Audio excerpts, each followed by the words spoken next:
people he wants to have around him. A lot of people are saying that means a lot of very experienced people around Washington will be ruled out, and maybe they will. But it's going to be very interesting to see the kind of people he reaches out to and reaches out for in the days and weeks ahead as he builds his administration. We're joined by Kayleigh McEnany, Trey Gowdy, and Katie Pavlich. Kayleigh, you've been a part of the last administration. You've seen you can see the joy on all these people's faces. Think about the angst and the, all that this campaign has been through. And now there is the prospect of creating what you want to create in a second administration. Your thoughts, 30,000 feet of this win?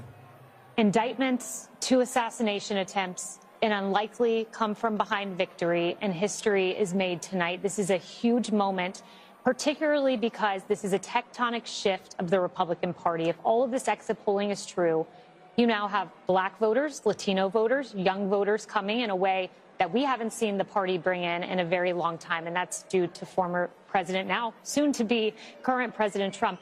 And I just want to say this as we wait for him to come out. I remember having a conversation with Ivanka Trump in 2016 about his remarks.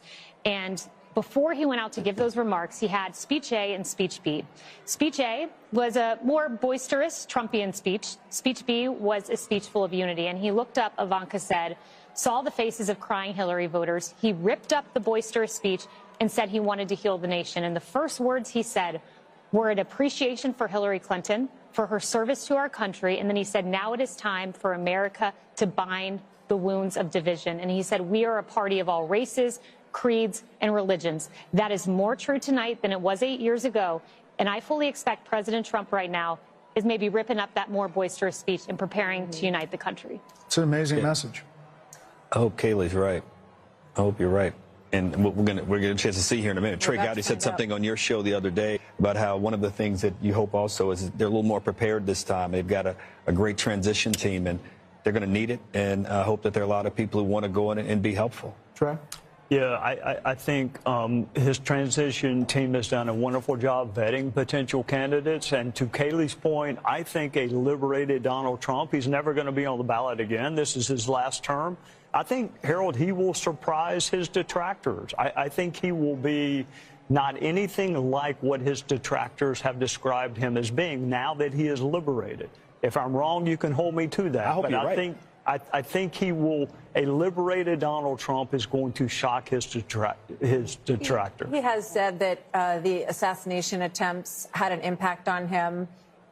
We saw him in many ways return to the very rough and tumble style that we've seen in Donald Trump towards the end of this. But now he will take the stage tonight as the next president of the United States, and he will not be able to run again. Yeah. And I think that is another liberating factor potentially for President Trump. Katie? We'll never underestimate the power of unfinished business. This is a president who has caught lightning in a bottle twice, and the second time around, he now has a MAGA mandate. He will have a Senate that he can use to push through his cabinet appointees who can work with him on legislation, who could potentially replace a number of justices on the Supreme Court. He could build a wall. He could build a wall. He has a working group in Washington, D.C. We'll see what happens with the House, but he also has been working very hard on his transition, get the right people around him. He talks about the lessons he's learned about the first time in the White House. So this is a mandate tonight for him. And I think you should get a lot of credit for doing the work on the ground, going to these states to pull these Senate candidates across the line with him. Britt, what do you think the analysis is going to be? There's going to be a lot of time to digest all of this. We're focused now on what the incoming president is going to say. What do you think the analysis is going to be on the Democratic Party and what went wrong there? Well, I think it's going to be, agonizing. I think it's going to take a little while for consensus to form about what the party needs to do next, or what it did wrong this time. It'll be grudging at first. One can certainly imagine that, if the party were smart and shrewd political voices were heeded, that there'd be some major changes in their agenda and their approach in this. And you think of the issue sets that they tried to run on against this man that failed.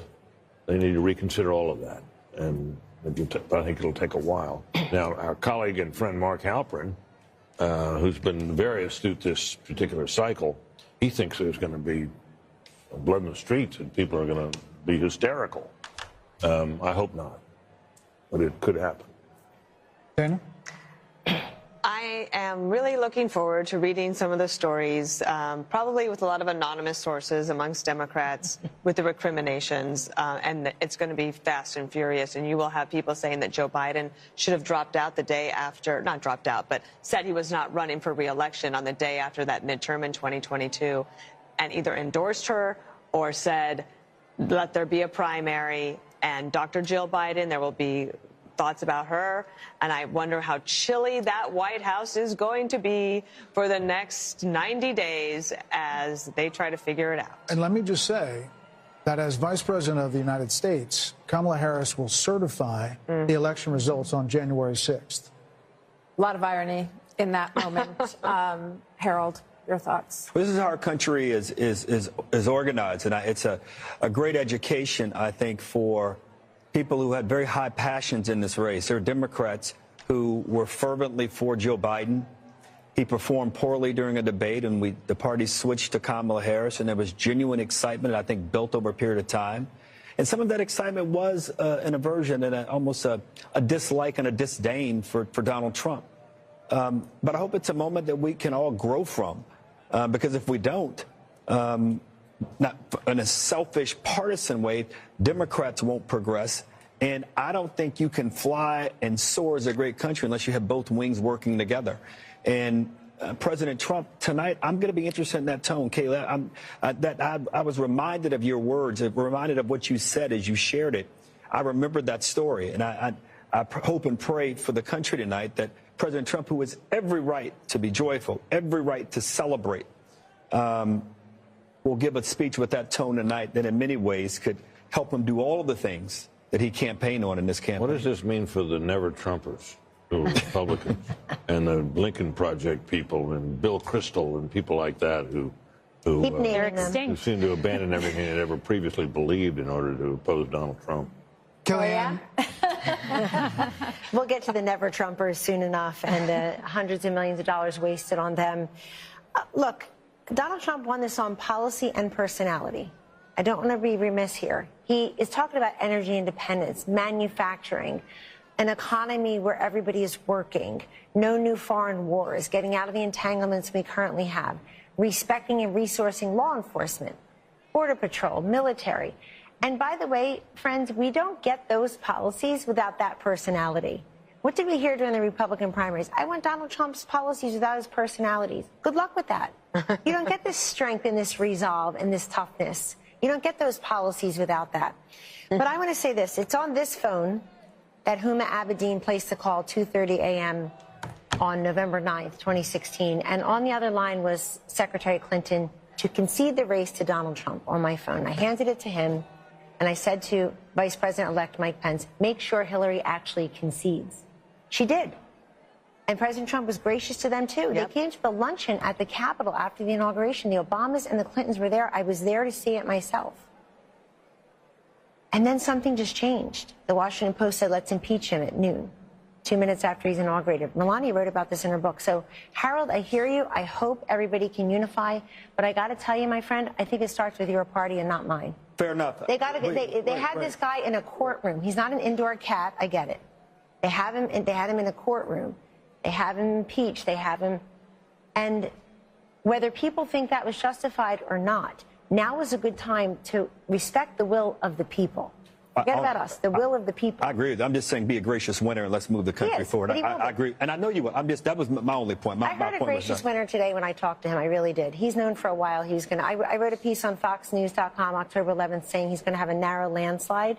I think he's felt that for a while, but he wanted to go and earn it. And I even think the people around him have to be gracious, too. I think he will. I don't know him as well as you, but I hope the people around him can be gracious as well. That's a different question. We can always hope. Yeah, well, that comes from the top. Once more, I just want to say how much money was spent on this election.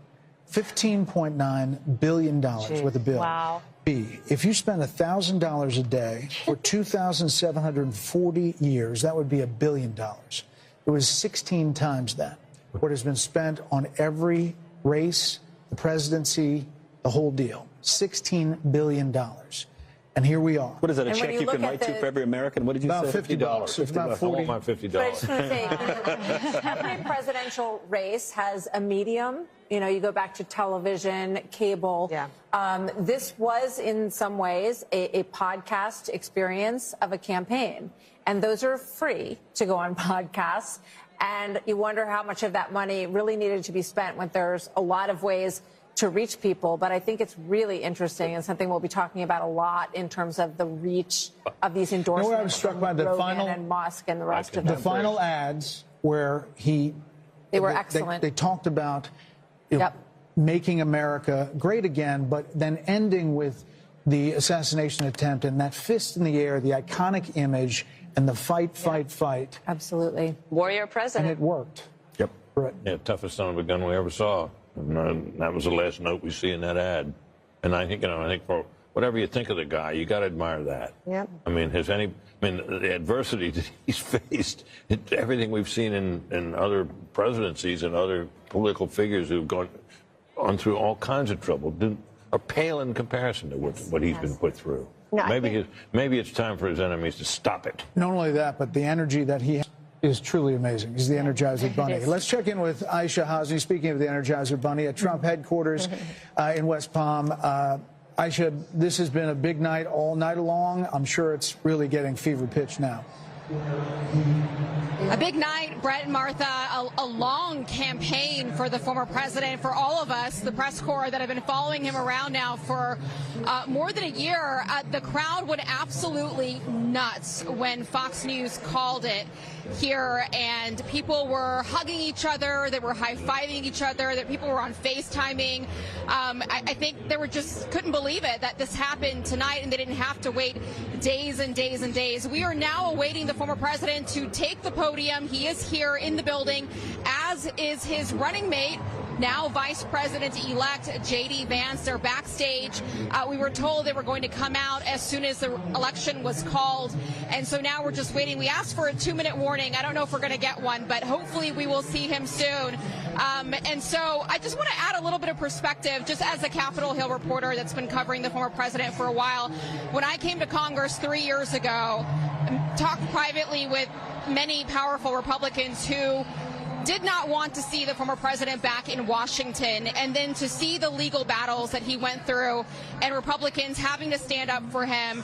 And then he went through the primary process. As Kellyanne Conway just said, he earned it state by state by state, and then came back to Washington in the spring and went to the RNC and claimed the nomination. This is the greatest comeback that I've ever witnessed personally myself. And so I look forward to seeing what he says to the country here tonight and to his supporters. Back to you. Aisha, thank you. The Harris team is now texting to say Vice President Harris will speak tomorrow, and that will be her response to the election results.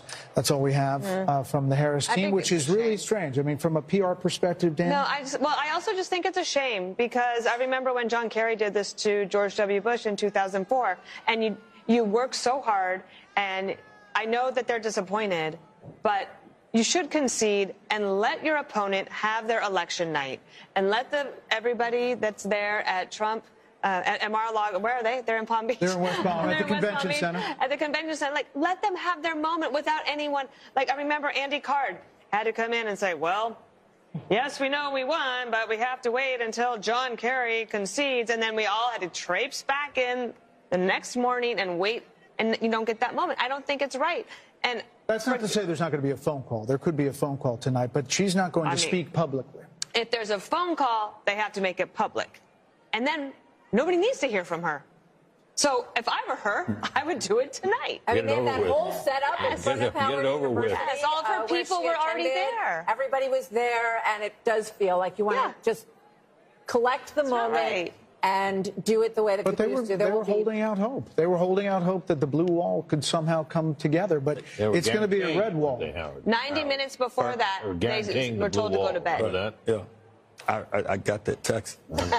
90 minutes before all of this, Jen O'Malley Dillon, the Harris campaign person, said everyone can go to bed and come back tomorrow. So She didn't knew. even address her own She knew. supporters. We want her to No. call President Trump. She didn't talk to the people who were assembled there for hours for her. It just seems very ungracious. By the way, it ended up being a very bad split screen. You probably couldn't see it in here, but they're filing out, and he's expanding his folks, Right. and they're all excited for him. Look, I think that Kamala Harris was a sign of the times, but I think that Trump's a metaphor for the country. And when he says we don't surrender, fight, fight, fight, we get back up. I just think I think that's what it is. The other thing I just want to say, maybe it's as a Catholic, maybe it's just as a Trump supporter, maybe it's just as a flawed human being. We all get second chances in this life. Rarely do we get a second chance as big as this one. And I have got to believe the man that I know and that Kayleigh worked with is going to work with a certain alacrity and energy to get things done very quickly. What he can do through executive order, what he could do with the Congress, bringing in the governors. Nobody gets a second chance this big in their lives and just puts it on the shelf like it's a trophy or a gold star. He's going to use that as a platform for good and undo some of these bad policies, and I think do even better. You know, these celebrities, these athletes, he's got job creators and innovators. He's got Elon Musk and Dana White. He's got people who make stuff, who people say, wow, there's an American success story, and he's going to bring them aboard. So Vice President Harris has now encountered what is known as the Van Buren curse. It's the failure of the vice president to get to the presidency. Only two have done it, and that is Martin Van Buren in 1836 and George H.W. Bush in 1988. You know, the question is what the Republican Party looks like now. And Kayleigh, it's a multiracial party, to your point. It's working class, and maybe it's the future. I mean, it's Elon Musk. It is Joe Rogan and podcast. It is, you know, there's an opportunity here on both parties to realign and change. There are going to be a lot of conversations that go on to that end. Who is the next standard bearer for President Trump? Is it J.D. Vance? Is he the one who picks up the torch after a 4-year legacy-defining term with the success that Kellyanne's describing? Is it J.D. Vance that picks it up? There's going to be a conversation about ground game. I mean, Kamala Harris over the weekend, they were saying they were knocking 1,000 doors a minute, and I have no reason to doubt that. It was an extraordinary ground game, but do ground games matter as much as podcasts, as much as real, authentic, viral moments like President Trump on the garbage truck or, you know, President Trump at McDonald's, these viral moments that really captured the attention of the nation? And what does the Republican Party look like going forward? It's a broad coalition. It's an exciting coalition. And I think if President Trump manifests that working man agenda, no tax on tips, no, you know, limit on credit card interest rate, that's a working man's economic agenda. And if he makes that happen in 4 years, this party may look like this for quite some time. You know, I'm struck when you're talking about the authenticity part of this, because when I think about him with the French fries at McDonald's and standing up with blood on his face, fight, fight, fight, you can't fabricate. No, you know, consultant can create those moments, Trey. Those are organic and they are authentic. And I think that that is something that Kamala Harris fell really far short on in terms of the authenticity measure. Yeah, if you had told me that a billionaire from New York would be able to connect with middle America, I would have questioned that. To my friend, the gentleman from Tennessee, autopsies are painful, especially when the patient's still alive. I wonder what the Democrat Party is going to go through in the next weeks and months, because this was a loss that I don't think anyone saw coming, not to this magnitude. So what does the autopsy look like if you're a Democrat? It's painful, but you have to have one. How did you lose, and how did you lose this soundly? The easiest way to do it for them would be to simply say, if Joe Biden hadn't clung to the job, clung to the nomination, and hidden his condition with a lot of help, they could have had an open nominating process and gotten a more attractive nominee. But I don't know that who would you have been can freer to walk away from Biden policies and would have had a better shot. I mean, I think that's the easiest, simplest solution. But I'm not sure that's where they'll go. But that makes sense. I don't think you can pass over an African American female, which is a very loyal constituency for the Democrat Party. I don't see how they could have passed over. But if he'd left the office and she'd run, she would have been put through a different process and would have had competition, and the whole thing would have been different. Against her? You know? But I mean, but Harold, you have a Democratic Party that's pretty old. I mean, you have Yeah. Nancy Pelosi and Chuck Schumer and Joe Biden. You know, we got Andy Bashir, you got Josh Shapiro, you got Gretchen Whitmer. That's a different kind of Democrat, and that is not the progressive Democrat that wins in a primary. So is it going to be a change in your party? Well, we nominated Bill Clinton and a Barack Obama who were not from that the old days? party. So I think we'll do that. Look, tonight, what happened this evening and what's happened over the last year has been described. There were those on this panel who didn't believe that this resurrection could have occurred. So if this can happen, things are possible in politics. And whatever Democrats or anybody want to say about this guy who's been elected our president, he personifies that courage and determination and persistence. So I think, Trey, you were asking a serious question, and Britt gave a very serious answer. I think that's going to be part of the answer. And we've got to look long and hard about whether or not the way we campaign sometimes with identity politics at the end, is that the right way to do it? But before you get there, you got to get a purpose and a message. And we'll get there. We've got a long history of figuring these things out as a nation, as a party, and we'll figure it out this time. So the carnage speech got a lot of attention at the inauguration. Do we think that? Oh yeah. This speech. I was going way back. We're actually told that the teleprompters have been removed from the stage, so we could be in for a long haul here. We don't know. But what do you think? You know, he's coming, but there may not be teleprompters. I'm saying he goes off the teleprompter anyway. But he, you know, the other night at the Al Smith dinner, he was upset that there were teleprompters, you know, because he doesn't want to use them. So. Right. So, Dana, what does this speech look like? This one right now? Yeah. I think look, I don't know. He's one of the most unpredictable people, too. So I think that's why we're all here, and I'm wide awake, and I've been awake for almost 24 hours now. And I am curious to see. I think I wasn't just thinking about this speech. I'm thinking about the inauguration speech, which would be 8 years since Carnage speech. He has a wide range of the types of speeches that he can give. If you think even within a speech, there's range. If you think about the RNC convention, it started off with like, oh, wow, yeah. And then after a while, it was like, wow, he's still talking. And it was like so long, and it kind of got off script, and people thought, oh, he kind of lost opportunity. But he didn't. I think if you look at these people who would take off work, drive somewhere in the middle of the night to go and get in line, to wait for hours, to then stay at a rally for hours. And part of the things he has done as well is created this camaraderie amongst people so that you could go to a place where you're not afraid to wear your red MAGA hat, and you could say, I'm not the crazy one. I'm not the only one who thinks the way that I do. I can actually have friends. And that doesn't mean that there shouldn't be outreach to the other side. I believe in love thy neighbor. I love all of that. But he has created something special here. So I kind of want him to take a victory lap tonight. I don't think this is necessarily the moment for unity, especially when she won't even concede and give him the night to celebrate. Yeah. Kellyanne, you were looking at the popular vote. He's still up, and could finish up. And part of that is because he did run up the totals in places I was looking at, even the rural counties in Pennsylvania. He was going to win them by significant double digits, but he won them that much more. I think running up the totals in Florida, which was a swing state not that long ago, over 1.1 million votes or so. Kaylee, right, your home state. And this is, look, I think that when the Democrats take a look at this candidacy, it's not going to be did she have too much time, not enough time. She's just a flawed candidate. She doesn't speak well. She doesn't work hard. I'm not being mean or partisan. I don't know why the country would have rewarded this candidate with the big job when she couldn't make the case what she does as vice president that affects our lives in a positive way. She was given that opportunity. I personally would like to thank the women of The View tonight for asking this question, for having her on. Oprah, we see you, and so on and so forth. People who thought they were doing her a favor because they made her something she's not. It's the opposite for Trump. They make him something he's not. Take that one word, take that one line, take that cherry pick this, that, and the other. You never get the essence. I go back, does everybody remember 5 years ago, so Laurel and Yanny, or what color dress? You hear Laurel, I hear Yanny. You see a blue dress, I see a yellow dress. We were all looking at the same thing.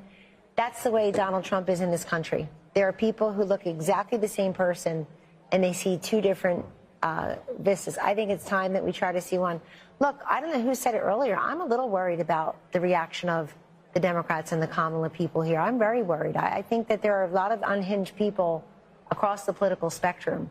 And we gave very little quarter to how many anti-Kamala voters are out there. I don't want to hear the words racism and sexism. It's eyesight and hearing. We were listening and watching her. And I'm very worried that we've not talked a lot about how violent people may be and angry because she lost. Right. I'm afraid of that. Right. I mean, I can just imagine thinking about The View, and a week or so ago, they were saying, you know, what is wrong with someone who would vote for him? Michelle Obama said. And Joe Scarborough saying, you know, we weren't raised like this. Who raised these people? So I can only imagine what tomorrow is going to look like. Yeah. You know, I will say when we talk about The View, you know, what comes to mind is we mentioned the carnage speech that President Trump gave at his inauguration. And my mind automatically went to the unity speech that Biden gave, and he mentioned unity a half dozen times. But when you think about what we got over 4 years, there was the garbage comment that didn't come in isolation. There were all kinds of comments. Neanderthal was one of the first words he used to describe those who opposed his COVID edicts. The Mark Cuban comment, he was an official surrogate of the Kamala campaign. And for, you know, as mean as some of President Donald Trump's tweets have been and people have problems with it, one thing I've challenged Democrats to find is one example of him disparaging the country, half of the country, and that's something he has not done. And so I expect you'll hear a unifying tone, and I expect you're going to see a very successful presidency and one untethered maybe from some of the things that were holding him back. What comes to mind is an Oval Office meeting that we had where Dr. Fauci was urging him not to open the country. And I watched President Trump fight vociferously, saying people are losing their jobs. We must open the country. He wanted to do it sooner than he did. I think a Donald Trump who goes with his instincts is going to be a Trump that ultimately leads a very successful country in second term. You know, Martha, Joe Biden mentioned the word unity more in his inaugural address than any president, I think, except one. If he's serious about that, he'll pardon Donald Trump. He'll also pardon his son. And then he'll put pressure on Georgia and New York to end this lawfare. If there is any silver lining tonight, it is that lawfare actually helps the person that you are trying to go after. We need a justice system. The lady needs to wear a blindfold for a reason. We got to stop this prosecution of our political enemies. I mean, literally, his polls went up. Will be the Attorney General. Absolutely. We need a really solid Attorney General. John Ratcliffe. You can do it. Sorry, John. Sorry, John. I apologize. Sorry. There will Mike be Johnson. a lot of talk about cabinet members, Treasury Secretary, Secretary of State, Secretary of Defense. You've got Tom Cotton, Mike Pompeo. You have. Well, you also have a Republican bench. And sometimes, like you were saying, that the Democratic Party is quite old right now. There's not a great bench, although there are some, and especially, but when you take governors out of states, then you leave a hole, and then you have to build up that bench back up. But the Republican bench is pretty strong right now. There you see Doug Burgum and Vivek Ramaswamy, Steve Wynn, and his lovely wife Andrea. So people are there waiting for the former president. Britt would like to know where he is. He's watching us. Can we say tonight, though, Harold, that the melting pot still works? That Hispanics, Black Americans, working class Americans, you know, standing up, asking what their government is going to do, asking their government to see them and their concerns, that it works, that this is American democracy in our republic working. The process works. I think as we get a final account of the numbers and the coalition that President Trump won with this time, I think it'll be one that will be for the history books.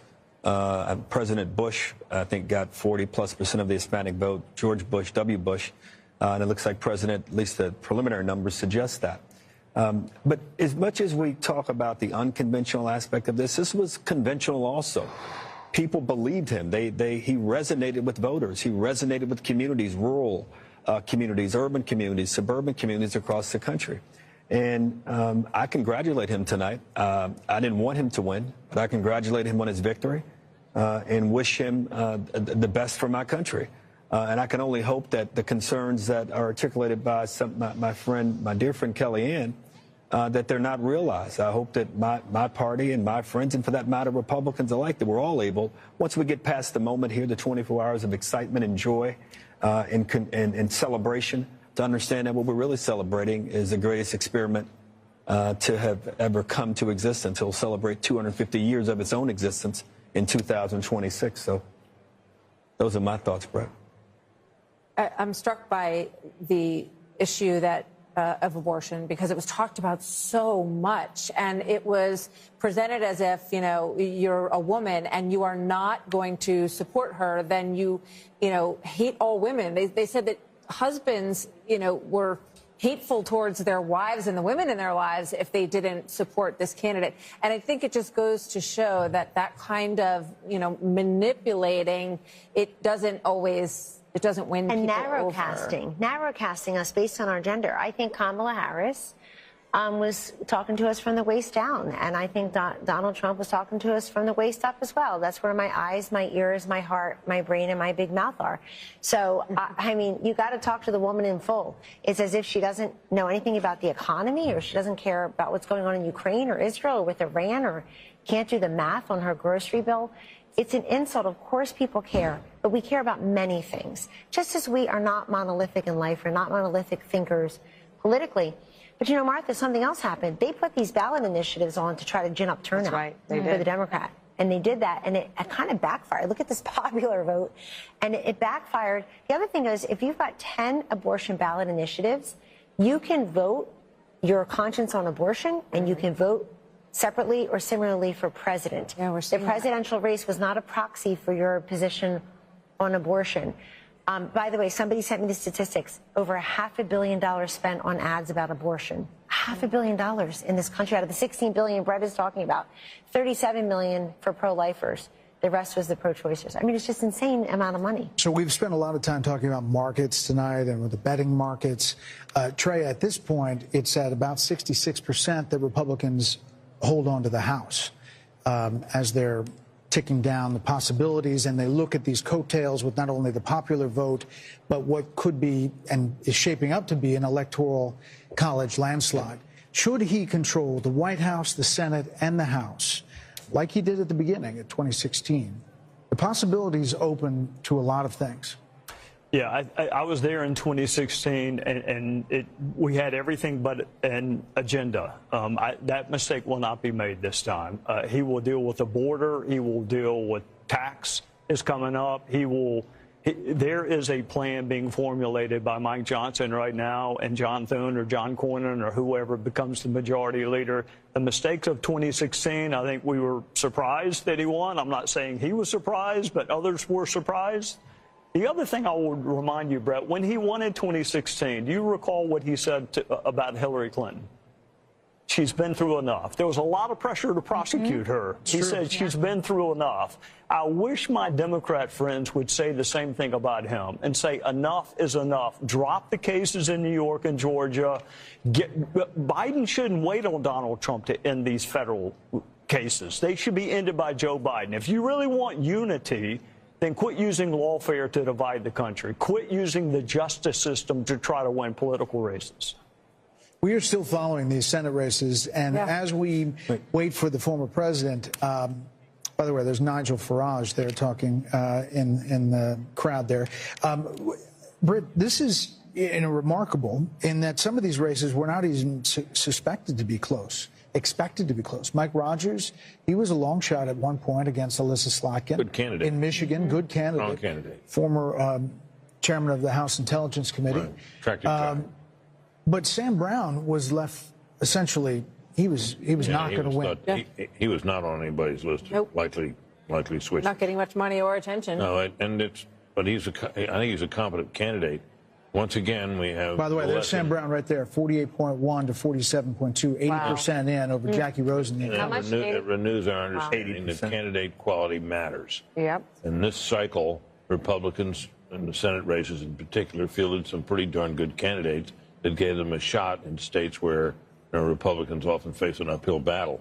And the fact that, it looks like it won't be just a squeaker, there might be a little margin there for Republicans in the Senate is testament to that. Let's see what Wisconsin is, guys. Can we put up Havdi in Wisconsin?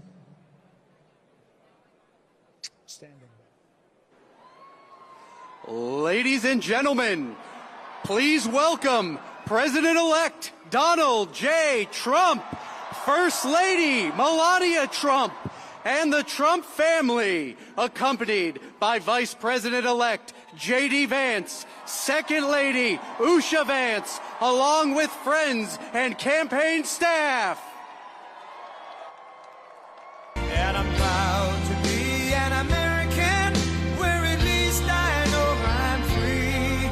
And I won't forget the men who died, who gave that right to me. And I gladly stand up next to you and defend her still today.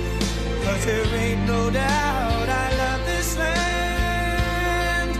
God bless the USA.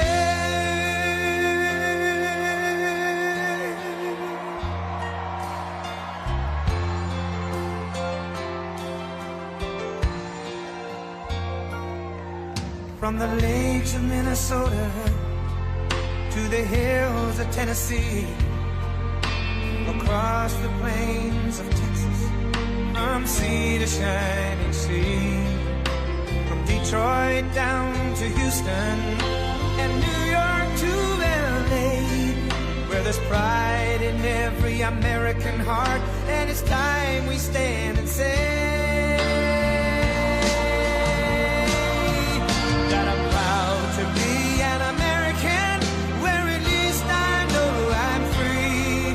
And I won't forget the men who died, who gave that right to me. And I gladly stand up next to you and defend her still today. 'Cause there ain't no doubt I love this land. God bless the USA.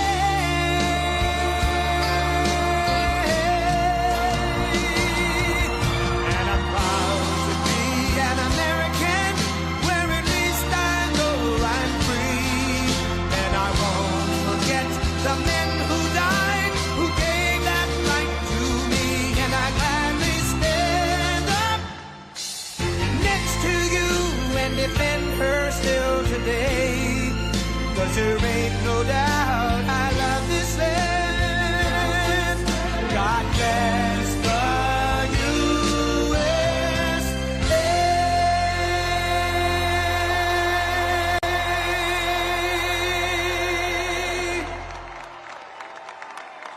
Thank you very much. Wow.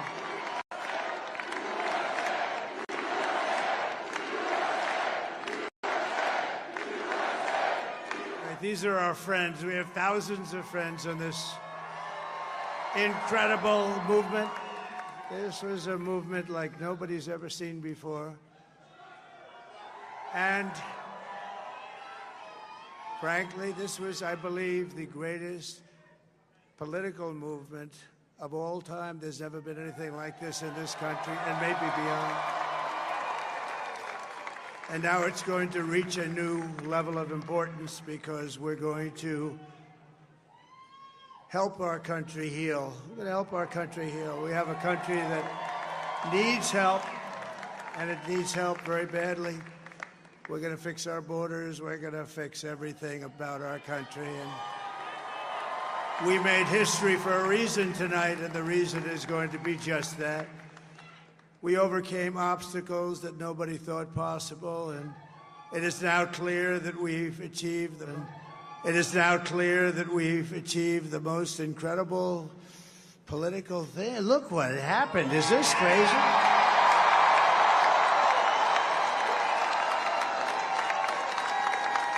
But it's a political victory that our country has never seen before, nothing like this. I want to thank the American people for the extraordinary honor of being elected your 47th president and your 45th president. And every citizen, I will fight for you, for your family, and your future. Every single day I will be fighting for you, and with every breath in my body, I will not rest until we have delivered the strong, safe, and prosperous America that our children deserve and that you deserve. This will truly be the golden age of America. That's what we have to have.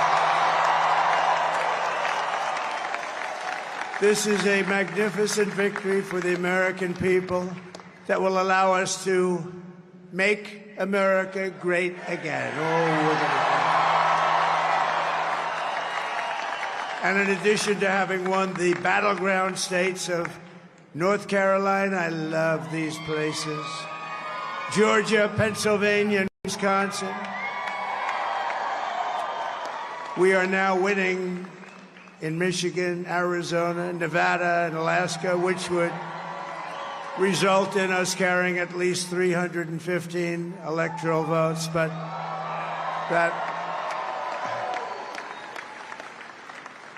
it's much easier doing what the networks did or whoever called it, because there was no other path. There was no other path to victory. We also have won the popular vote. That was great. Very proud of that.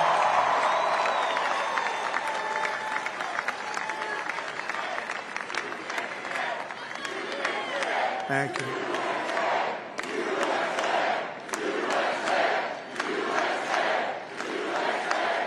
Thank you very much. Thank you.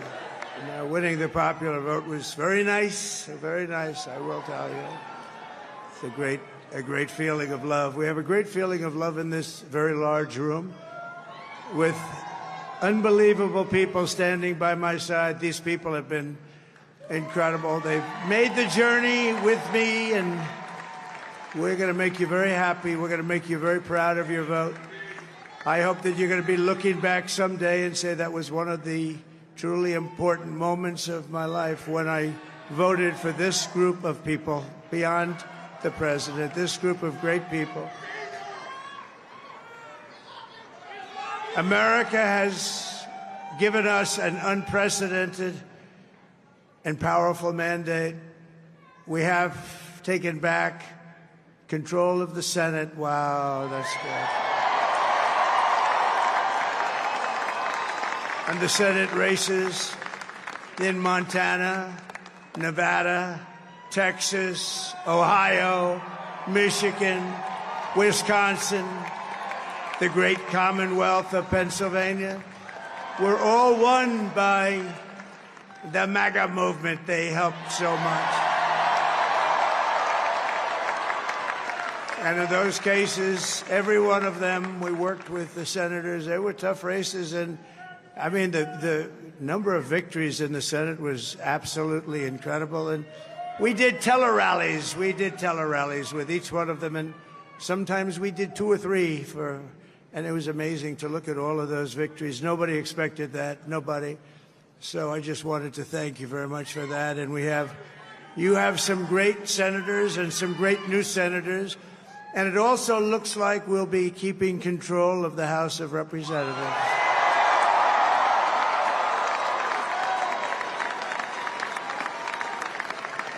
And I want to thank Mike Johnson. I think he's doing a terrific job.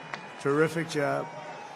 I want to also thank my beautiful wife, Melania, First Lady.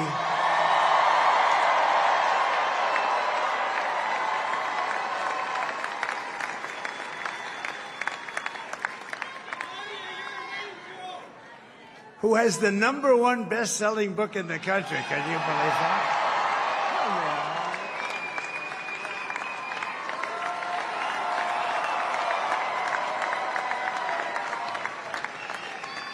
Oh, no, she's done a great job, works very hard to help people. So I just want to thank her. But I want to thank my whole family, my amazing children, and they are amazing children. Now, we all think our children are amazing.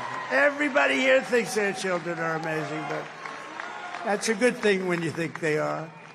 But Don, Eric, Ivanka, Tiffany, Barron, Laura, Jared, Kimberly, Michael, thank you all. What a help. What a great job.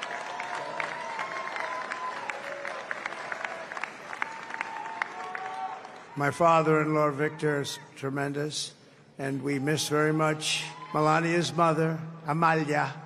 We miss Amalia, don't we, huh? She would be very happy right now, standing on this stage. She'd be so proud. She was a great woman, that one. Beautiful inside and out. She was a great woman. I want to be the first to congratulate our great, now I can say, Vice President-elect of the United States, J.D. Vance.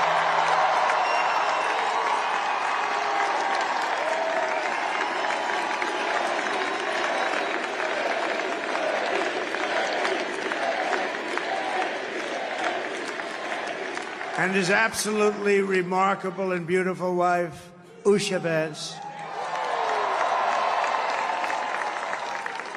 And he is a feisty guy, isn't he? You know, I've said, go into the enemy camp, and you know the enemy camp is certain networks, and a lot of people don't like to, sir, do I have to do that? He just goes, okay, which one, CNN, MSDNC? He'll say, all right, thank you very much. He actually looks like, he's still like the only guy I've ever seen. He really looks forward to it, and then he just goes in and absolutely obliterates them. Say a couple of words.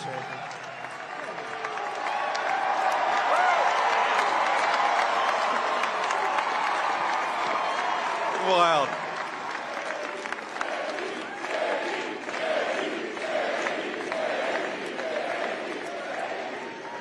Well, Mr. President, I appreciate you allowing me to join you on this incredible journey. I thank you for the trust that you placed in me. And I think that we just witnessed the greatest political comeback in the history of the United States of America.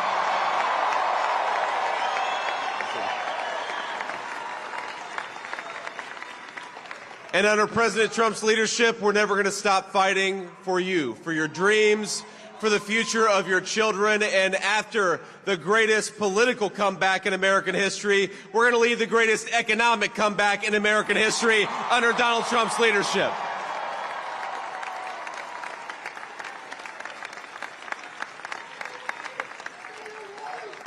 Thank you very much. He's turned out to be a good choice.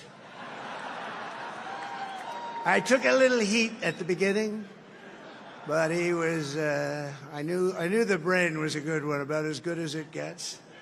And we love the family, and we're going to have a great 4 years, and we're going to turn our country around, make it something very special. It lost that little thing called special. We have to make it so. We're going to make this so great. It's the greatest country and potentially the greatest country in the world by far. And right now we're going to just work very hard to get all of that back. We're going to make it the best it's ever been. We can do that. If we had to wait longer, I don't know. It was going bad, and it was going bad fast. We're going to have to seal up those borders, and we're going to have to let people come into our country. We want people to come back in, but we have to let them come back in, but they have to come in legally. They have to come in legally. Let me also express my tremendous appreciation for Susie and Chris, the job you did. Susie, come here. Come here, Susie. Chris, come here, Chris. Susie likes to stay sort of in the back, let me tell you. The Ice Maiden. We call her the Ice Maiden. Come here, Chris. Come here, Chris. Susie likes to stay in the background. She's not in the background. Come here, Susie. This wasn't expected, but I just want to thank, obviously, President Trump for this journey. It was a great one, and he's a hell of a candidate, and he's going to be a hell of a great 47th president. And this team that we had, the best team, and, of course, even my boss, Susie Wiles, the best. Thank you. Thank you, and thank you, Susie. Look at her. She's shy. I've never seen her be shy before. Susie. They're great. Everybody up here is great. Everybody up here is very special. But the Trump, who did you say? Oh, let me tell you, we have a new star. A star is born, Elon. Now he is. Now he's an amazing guy. We were sitting together tonight. You know, he spent 2 weeks in Philadelphia and different parts of Pennsylvania campaigning. You know, he sent the rocket up 2 weeks ago, And I saw that rocket, and I saw it coming down. I saw it. It was, when it left, it was beautiful, shiny white. When it came down, it didn't look so pretty. It was going 10,000 miles an hour, and it was burning like hell. I said, what happened to your paint job? He said, we've never made a paint that could withstand that kind of heat. And but I saw it come down and turn around. And it was, you know, it's like 22 stories tall, by the way. It looks a little smaller than that, but it's big. And it came down, and you saw that fire burning. And I'm saying, only Elon can do this. It must be an Elon. And I tell the story. I told it last night. I had a man on the phone. I had the screen muted, no sound. I was talking to a very important man, happens to be here. And that very important guy, one of the most important people in, I would say, the country, actually. But, you know, I was president, and now it looks like I was going to be maybe president again, so I figured I could ask him to hold. So I asked him to hold. And because, especially because you're going to be president again, they hold. So I took the phone down, and I'm looking at the screen. I'm seeing this crazy thing that's going around and coming down. It looks like it's going to crash into the gantry. And I said, oh, no. And I said, do me a favor, do you mind holding for a couple of minutes? I want to see this. I thought it was a space-age movie or something. I put the phone down. Bad part, I didn't pick it up for 45 minutes, and he was holding.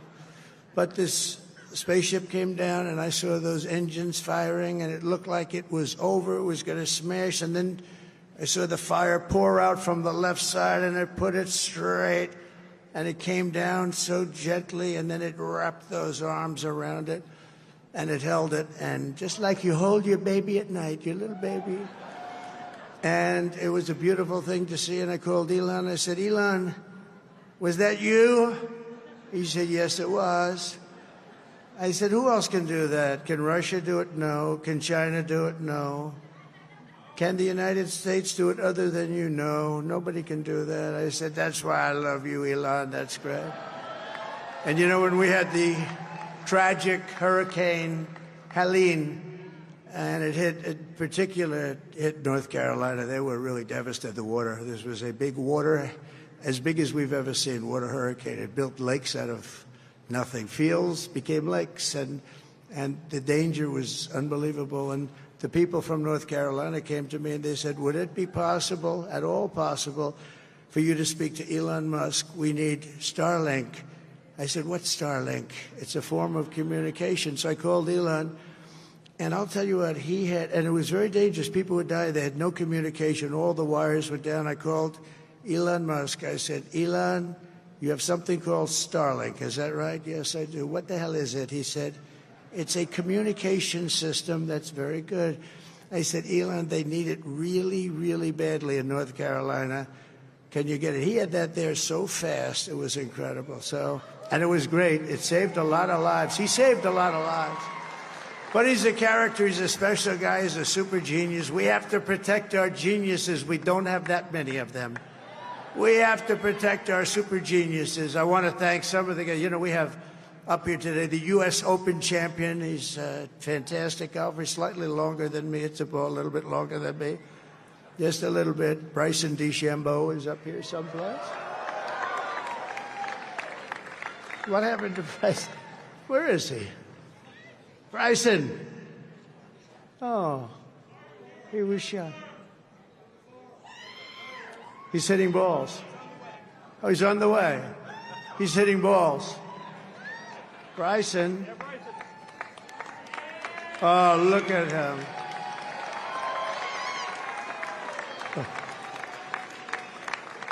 He's got a great career going.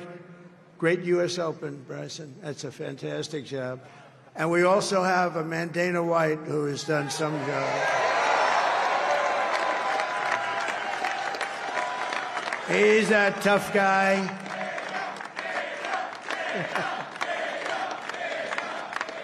So Dana started UFC and came to me, do you mind if I use your... Nobody wanted to give him a rinse because they said it's a rough sport, a little rough. And I helped him out a little bit, and I went, and they said, this is the roughest sport I've ever seen, but I began to like it, and he loved it, and nobody's done a better job in sports. And you know, he's a very motivational kind of a guy, what he does. He gets these fighters and they really go at it. And it's become one of the most successful sports enterprises anywhere at any time. It's doing so well. I'd like to ask Dana just to say a couple of words because people love to hear from him. Dana, please.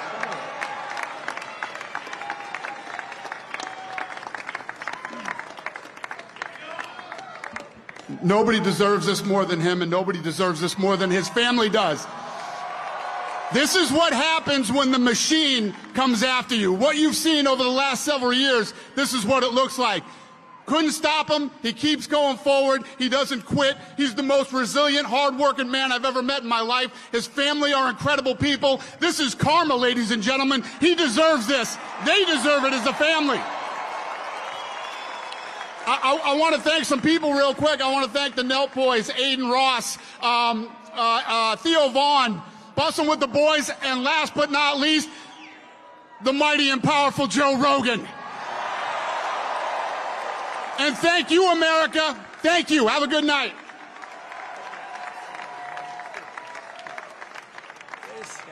That is a piece of work.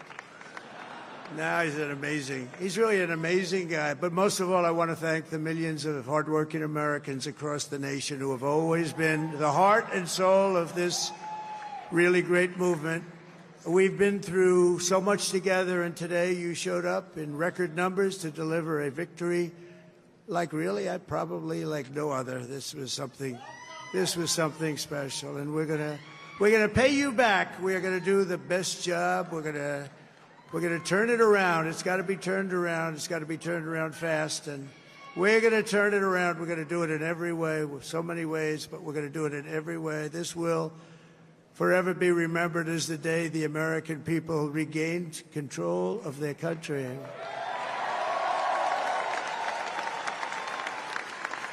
So I just want to say that on behalf of this great group of people, these are hard-working people. These are fantastic people, and we can add a few names like Robert F. Kennedy Jr. He came in. And he's going to help make America healthy again.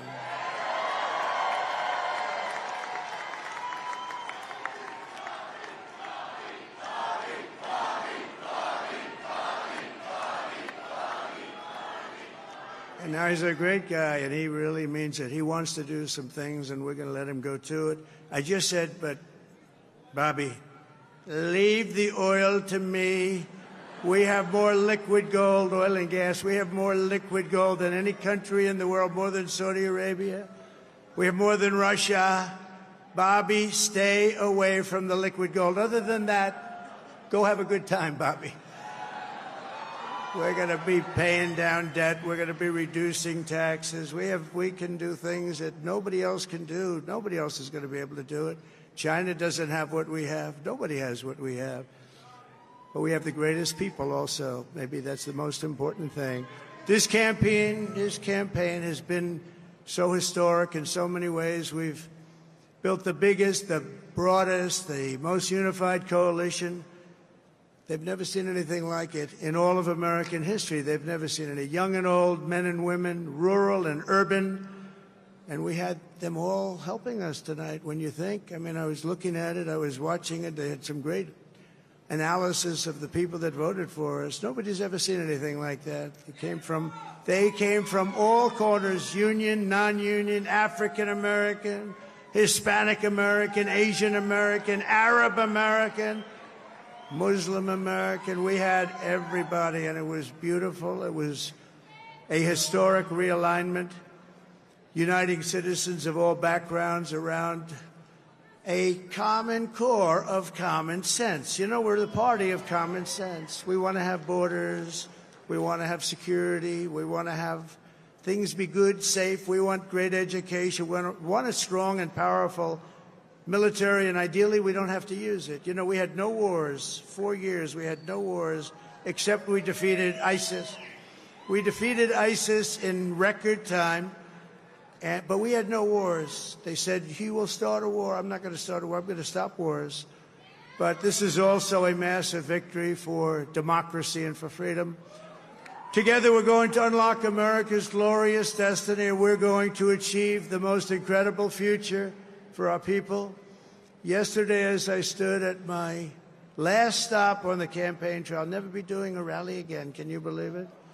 I think we've done 900 rallies approximately from them. Can you imagine? 901, something, a lot of rallies. And it was sad. Everybody was sad. Many people, I said, this is our last rally. But now we're going on to something that's far more important, because the rallies were used for us to be put in this position where we can really help our country. That's what we're going to do. We're going to make our country better than it ever has been. And I said that many people have told me that God spared my life for a reason.